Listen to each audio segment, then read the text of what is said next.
just laugh as soon as we get into it. You know, there's content already. So Ciaran, I heard you shook it out this week. I shook it out. Shook it off? Shook it off. You're at Florence the Machine? I was. Amazing show. Shake it out. You shaked it out. I was fucking Florence the Machine. The lady named Florence was amazing. Very good. Full of energy. Great performance live. Will say, disappointed there was no machinery on stage. Wait. It's not just machine instruments? No. It was a band? It was a human band? There was people. One of them was playing a fucking harp. A harp isn't a piece of fucking machinery. It's a fucking harp. And so I got, I was excited cool. to see how many artists are going around with a harp? You know, I know, right? But I was excited to go to see. Was that harp solo? Exactly right. In my head, when my friend said, "Hey, do you want to go see Florence the Machine?" I was like, I know her music. I imagined a lady surrounded by beautiful machinery, meeting OH&S standards, being in her hard hat, work boots, fluorescent kind of overalls, because you can't be working around machinery without some kind of safety precautions, and singing at the same time. I got the singing part. The rest of it, no. She was wearing this beautiful dress that was very flowy and very spinny. Was not fucking OH&S suitable. Didn't have a hard hat. Didn't have work boots. She was wearing no shoes, actually. She was barefooted. I mean, that's a danger in any workplace. Exactly. Fucking running around. She was in the crowd. Like, she's a mad lass. But no, Florence the Machine was absolutely amazing. Where was it? Thursday night. Yeah, Thursday night. Where? At Rod Laver Arena. Oh, okay. Yeah. So it was a good venue. That was nice. It was Yep. not too big. Our tickets were pretty good, actually. We were pretty close in terms of, pretty close, even though we were on like the upper level. We still had a really great view. But yeah, no, it was good. And then driving home, nothing eventful happened whatsoever. I drove home and got safely home in one piece without any kind of near misses or accidents or potential damage being done to my car. All right. Well, it sounds like. All right. Okay, Ash. I know you're looking at me like this. It's okay. Yes, something happened to Ready to record arcade couch. What? Something did happen. Okay. Something pothole did happen. No. 2 potholes. No. Giant pothole. It was giant. It wasn't a fucking pothole. A mega pothole. No, it wasn't a fucking metal. No, fucking Skippy the Kangaroo came at me. Whoa, that's a big get. Yeah, it was. Driving home, it was like, 20 past 12, like Friday morning. Driving, pitch black, had to go back road because I dropped my friend off in the outer suburbs. And Skippy the Kangaroo was like, he didn't do his stop, look, listen, think. He didn't do any of those. He didn't look both ways. He didn't look both ways. He didn't fucking listen. He didn't think. He just fucking started skipping across the road. He didn't think, what are these giant lights in the middle of this open section? Start skipping across the road. Coming closer. I go, oh shit, and swerve, because it was already, I couldn't brake, because if I broke, I would have just hit. You would have lost control of the car. I would have either lost control of the car, or my car's brakes are really good, so I don't think I would have lost control, but I would have hit the Kangaroo square on no matter what. And if I'd hit the Kangaroo going square onto it, I'd be in like your position. I would be looking for a new car most likely, because my car's fine. I've got it back. So well, okay.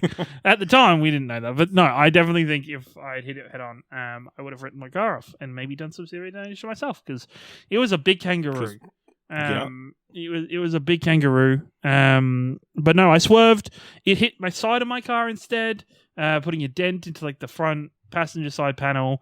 So did you clip the back, or did it go into the side of your car? It ran into the side of the car. So it was like okay. It was running like across the road. Like it started running across the road as I'm approaching it, and so you went to cut it off with the side of your car. Well, I just was trying to avoid it because I couldn't go left, because left was going into the pitch black bush or woods. Fair point. Yeah. And I one-way street. Yes. Yeah. So So like one one lane each. Yeah, 1 lane each. There wasn't like a double lane. It's a very small back, like kind of country lane. So the only option was to go right and hopefully cut it off at the pass. I didn't cut it off at the. Well, I kind of did. Most of it off the pass. Yeah. Wait, was your friend in the passenger seat at this point? No, I was on my own at this point. Okay. So this comes to the second part of the story, which I haven't said to you guys yet, but I did say this in the group chat because I had to break Dylan's heart because I wasn't coming to Melbourne over the weekend to go to the Game Expo because I wasn't going to push my luck with my car. But no, hit the side, yeah, dented in, slightly ripped off the wing mirror, couple gouges or scratches in the front of the car. Before anybody asks, I don't know what happened to the Kangaroo. I don't know if it lived. I don't know if it knocked itself out. I don't know shit because by the time Did you stop? I stopped like a good maybe a couple 100 or so meters down the fucking road, but it was that pitch black that I couldn't see anything there. So I didn't turn around. No, I didn't. Because I was slightly in shock at the fact that I just hit a Kangaroo. No, that's fair. And I was relieved that I did minimal damage to my car. Minimal, it's still bad. So I got home. I did the adult thing of going through the insurance claim. And I couldn't help but feeling the entire time I did the insurance claim that I went and got the quote from the repairer. I couldn't help but just have people, I don't know, reading over my insurance claim after I wrote it, I was like, fuck, I'd think I'm full of shit. I was on my own, late at night, on a country road that I couldn't exactly tell them exactly where on this road I was because it was a big fucking road. And I didn't really stop to take the GPS coordinates down when I stopped. Mm-hmm. So I just said, look, it was somewhere along this road. And I explained it. And I'm like, well, it could be a fucking good way of me trying to cover something else up, but how are they going to check that up though? I don't know. This is the thing. And do they have their own unit that goes out and goes checking out the roadkill on the side of the road? And then when I took it to the auto mechanic, he's looking over it, and even I'm listening to myself talk about this, and from the 2-3 seconds I saw the Kangaroo and swerved around it. It looked fucking massive. It looked huge. It looked like a good 6 foot. And when I'm talking about the buff kangaroo, buff kangaroo. So when I'm talking to this guy about it, and the mechanic that I was talking to, the assessment was great. He was talking to me about it. I think he seemed to believe me. I'm sure it happens a lot. Yeah, I'm sure it happens a lot more with kangaroos. But even talking about it, I'm like, I'm saying this kangaroo was 6 foot, which is my height, and it just sounds like somebody telling a talk. I don't know. It was, and that combined with me on Friday having to message Dylan and be like, hey, I'm not coming to this convention / Game Expo because I hit a kangaroo with my car last night. It sounds like a shit excuse for not going to Melbourne and not wanting to see Dylan, and. We meme about shit excuses for reasons whenever we're going to Melbourne about why we can't make it or something, Yeah. And I what do you mean we? as a group, we all worry about something getting in the way, like a random family baptism that comes out of nowhere. That kind of thing. They happen. The random baptism 6 months ahead, yeah. Yeah. Yeah, I don't know. Maybe you paid off that kangaroo to come out of nowhere. Maybe, I don't know. Just to do some damage to your car. Maybe. I think look. I'm happy. I'm grateful that I'm okay. I'm grateful that my car isn't that damaged. Sure, dealing with insurance fucking sucks. And it continues my 12 months of car hell that I've been through. Where this is it's been more than 12. It's roughly 12 months. It's roughly 12 months because How long have we been doing this podcast? We've been doing this podcast about 12 months, and it was roughly March last year that I cracked my windscreen. And cracking my windscreen was what started everything off. Because I cracked my windscreen. I drove / turned my car into the pole while trying to park it home. Then I started in June, and that was May. June, July, I started my string of wheels and tires. and then now we come to March, and now it's damage to my driver's side, which fucking sucked. But Florence the Machine, maybe the best. Like, she is like the best artist I've ever seen play live, and the best person I've ever heard sing live. You have to go to people, you often worry that like people who record these massive ballads in the studio, how can they perform live? Are they going to be as good live? And then it's like this, she does it as good live, but on top of that, she's also running around, interacting with the audience, dancing, having a great time. Like it's impressive to say the very least for that. So that was the shining point of that one. And then I've had like the most, not even chill, but like we've got a public holiday here tomorrow. We're recording on a Sunday. I've got a public holiday on Monday. What public holiday? Labor Day. Labor Day. Okay. Yeah, we have Labor Day. So there's that, and it's my life. It's eventful. It's I can't. Yeah. Good times. So, Ciaran, you know what starts up next week? Fucking AFL, let's go! Yeah! Oh no, I'm going to Melbourne on Sunday. It's okay. First game of the season. Who are you playing? Essendon. We got Essendon. Fuck. If only it was the Kangaroos, that would have been funny. Oh, that would have been. I'm already nervous about Essendon because we played Essendon round 1 the year that they kind of got off of but like the drug ban stuff lifted, so they got all their players back. Yeah. And I remember that game was a really tough loss for us because even though it was nice for them, but they got to have a happy start to their year. They had this whole nobody liked that. They had this whole like promo thing being like, this is our comeback story, and it was just one of those things. It was just so I hope we win.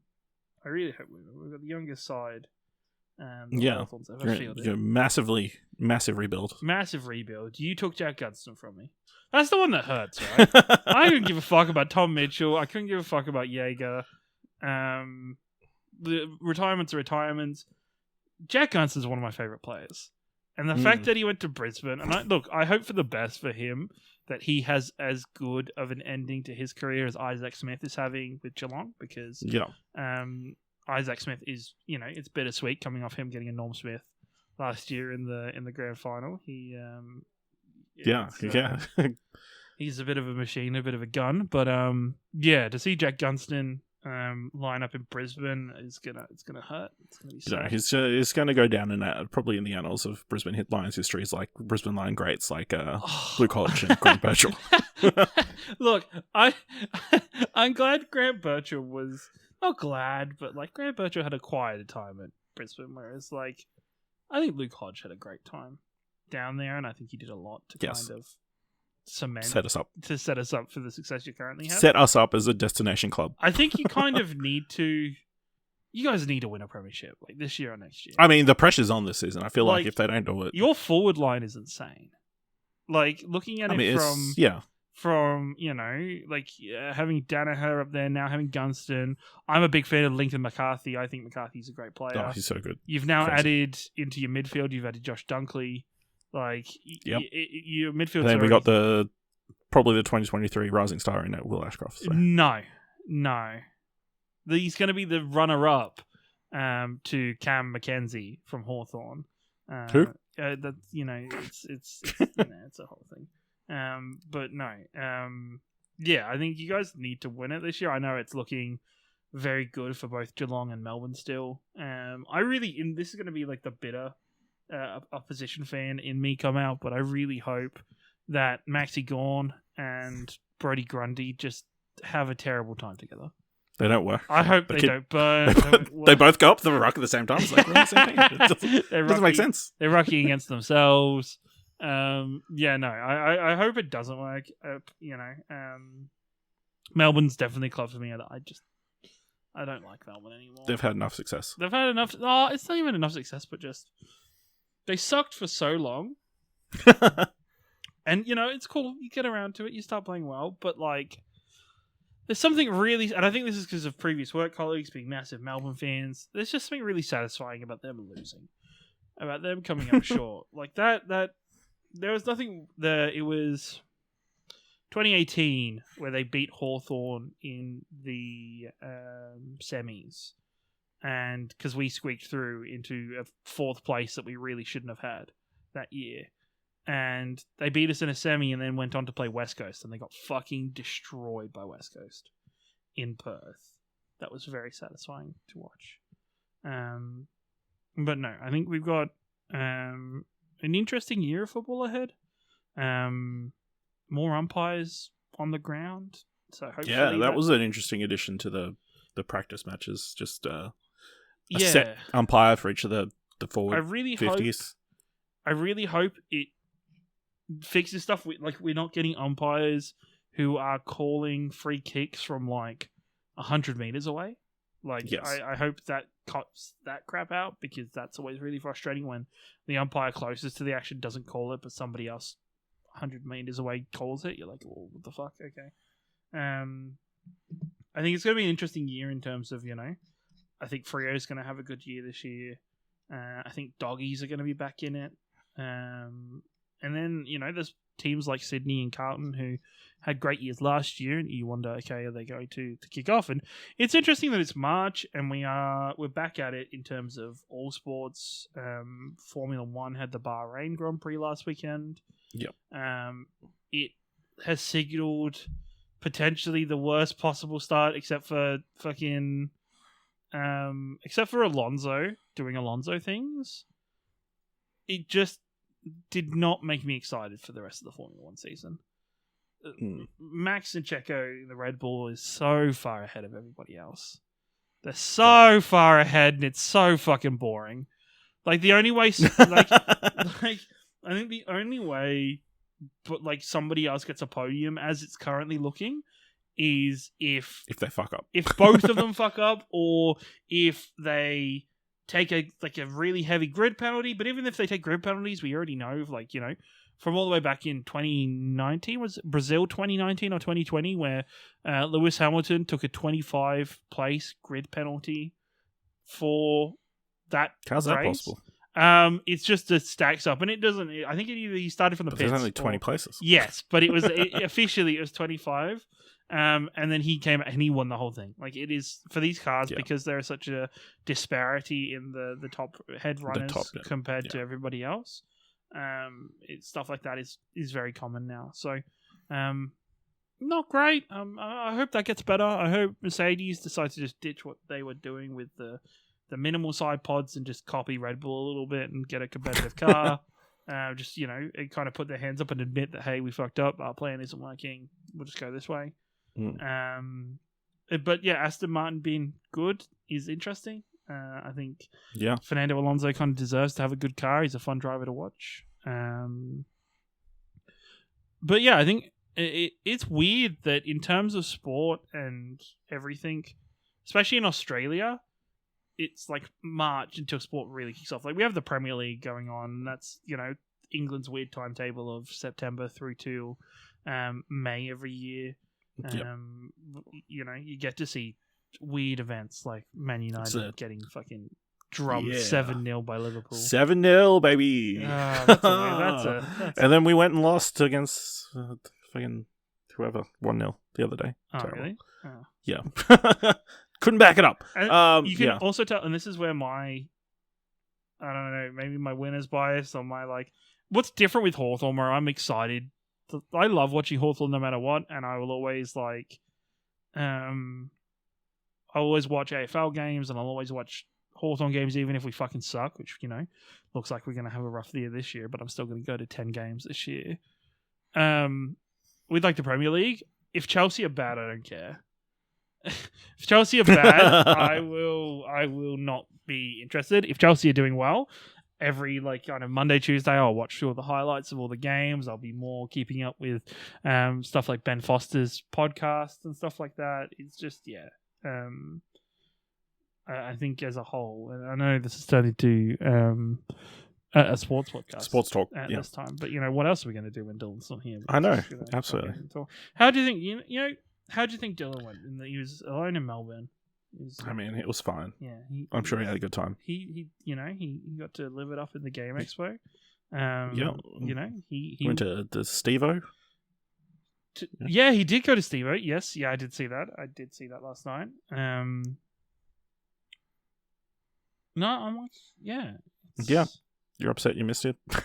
I'm frustrated that I missed it. I think it would have been fun. It wasn't like going to be a big event in terms of like pack scale. It was just going to be. I was just going to come hang out yesterday on Saturday, but I'm interested to see what his opinions and his view on the Game Expo were, because I think from the screenshots I've seen, I wasn't overly impressed by what I saw. I think it very much looked like an event that was like, if you're not going there to play games, it doesn't have much on, but that might be very different. I'm excited, and I hope more people support the Game Expo and support events like it. I think Melbourne has Supernova coming in like a couple weeks time, which I'll probably be going down with some friends with, so that'll be fun.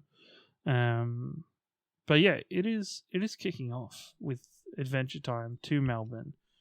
I'm not going to drive to Melbourne, so next week I think Dad's driving, and then whenever I go, then you'll get there safely. Yeah, exactly, and get home. You know what? It's never on the way there; it's always on the way home. Well, that tells you shouldn't. It's telling you don't go back. Well, this is the shit thing. My friend had actually offered before I left. When I dropped them off, they're like, "Hey, are you sure you don't want to just stay here the night and then go down?" And I was like, no, I'll be right. I'll be good. Like, it's an easy drive, blah, blah, blah. Not anymore. No. It's frustrating. But yeah, that's what it is. It happens. We've got a week ahead with footy and just... Yeah. Well, before we wrap up, I want to do some predictions, Oh, okay. Okay, so yeah, so a lot of outlets, like, obviously doing predictions for this year. Mm-hmm. All right, so who is going to be the Wooden Spooners this year? West Coast. I think it's going to be North Melbourne again. I think North Melbourne are going to get the opening new coach buff. I think at the start of the season, they'll get a couple extra wins. And then they'll peter out going forward with their list and their depth problems. But all I've heard is, all I've heard and seen is like terrible things about West Coast right now. West Coast do not look like they are a positively moving team. I don't think they've fixed a lot of the issues that they had last year, even though they had that rough start with COVID at the start of the year last year. I think they're because I think they're in a weird spot where they haven't committed to just going to rebuild yet, which is why I love what Hawthorn's done. Like, I think it's drastic, and we lost Jack Gunston, but I think it's fantastic just to be like, you know what, fuck it, let's just go young. Let's start putting in kids. Let's have our team be built around, fantastic youth like Jai Newcomb. Let's put in a great potential captain with James Sicily stepping into the captain's role this year. I think it'll be interesting going forward. Whereas other teams, North Melbourne, have kind of been rebuilding for the last 20 years. What it feels like. So for Wooden Spooners, for me, it's definitely West Coast. What about you? You've got North. What did you say? I got North Melbourne. I think they don't have the players there. Simple as that. Sure.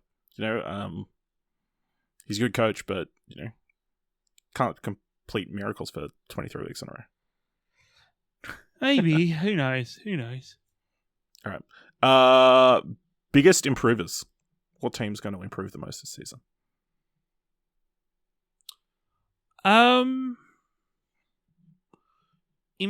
Adelaide. Actually, that's a really easy one. Adelaide. I think Adelaide's a sneaky chance to get into the 8 this year. I think they put in a really positive year in growth last year. And I think they've got some really good talent on their books, so they're going to be growing a lot more compared to the others. And then other than Adelaide, I think Gold Coast are in for a good year this year, and I think hopefully they're going to play finals this year, and that they're going to go deep into finals. Hopefully, if they can keep their stars healthy and fit. Yeah, Gold Coast is my pick. They get Ben King for the season. Hopefully by the second half of the year, he gets confidence in his body. Then he can go back to young, tall forwards kicking ways. We're going through it in Hawthorn with Mitch Lewis, where it's like they're just like Bambi on fucking ice. Like they're growing really well, but they're just injury prone so early. So, Max King has just he's going to be out for a while. I think he's out for the year, or is he out for a while? I can't remember. It's one of the two. Over at St Kilda, so hopefully Ben King gets a. And this is, you know what? If we have another year, because last year Ben was out for the year and Max played, we're going to get to a Mackay situation again where we don't know if there actually are two brothers still, or if it's just the one brother playing for each of the teams in rotation. It's just trying to bank 2 checks. Yeah, exactly. Because there was that long period of time where I think it's Harry and Ben Mackay for Carlton and North Melbourne. They went through a couple year period where whenever their teams played, one of them wasn't available to play. No, they just don't want to risk playing against each other. Well, no, they don't want to risk the fact of them potentially missing out and being their schemes revealed. All right. Who have you got? Rising star. I've said Will Ashcroft. I've got Cam McKenzie from Hawthorn. I'm excited at how well he fit into our team in the Pracky match. So I think he's going to be in round 1. So I'm excited to see. I mean, he does the advantage of playing on a team without Lockie Neal and Josh Dunkley in the midfield. That is the thing. I mean, that is an advantage in getting 100%. That award. Yeah, I feel like. Coleman medalist, most goals in 2023. It's going to be fucking Jeremy Cameron. It's either going to be Jeremy Cameron or Tom. What is the dickhead's name? Lynch. Yeah, Tom Lynch. Yeah, there we go. Lynch him. No, it'll be either Jeremy Cameron or Tom Lynch. Jeremy Cameron, as a Hawthorn supporter, I have to dislike because he plays for Geelong. But God, he's so good at scoring. He's so good at kicking goals. It is frustrating. Seeing him and Tomahawk together is, I have... I've always said Tom Hawkins has the most punchable face in footy, and to have him having such a good partner with Jeremy Cameron, I think they're a great duo, and I think you'll see him winning another Coleman. It's probably Jeremy Cameron. Yeah, it's hard to bet against him. And I'll never, you know what? I kind of can't help but like Jeremy Cameron after the viral videos from after the third final. Giving a premiership medal to a cow. No, it's a cow. Was it a cow? It was a cow. Yeah. And just seeing him just be fucking plastered talking to that cow. Yeah. All right. Brownlow pick. This is a hard one, I think, this year. Yeah. I'm gonna go with Patrick Cripps again. Okay, I'm gonna go Touk Miller. If Gold Coast are gonna overperform this season, he has to be the catalyst of it. If he doesn't have a great season, they're not gonna make the finals. So, I feel like a lot of other names you could throw out are now supported by other players who I feel are going to take votes off them. Yeah, like Lockie Neal, I feel like is going to struggle to get as many votes as he has in the past because he's going to have Josh Dunkley, accruing points next to him. So, unless they win every single game of the season, then it's very difficult. Yeah, I think it's I think you'll get it a general, especially either that or I guess Clayton Oliver is always going to have Petrarca taking votes off him as well. Yep. I think it could be a good year for Dangerfield. Could be. He doesn't have Selwood there taking votes off him anymore, even though Selwood didn't always take votes, but you would always know that there'd be a couple games a year Selwood would just kind of be a juggernaut for and just destroy. Yep. Would just take those votes, and how close the tallies are now, it could be a difference of just those couple games. All right, and who's the premiers? And the runners-up. I'm going to say it's a Geelong Western Bulldogs grand final. And I'm going to say Geelong will take it again. I'm going to go Geelong, Brisbane, and Brisbane to win. You know, no bias. I hope that's right. I hope that's right. I do hope so. But Brisbane just seemed to fall over at the last hurdle. Yeah, they seem to look great, and then they don't when it matters. Then haven't quite succeeded in finals. So that'll be the key. So hopefully this season, if everything gels together. All right, let's record our Get Couch.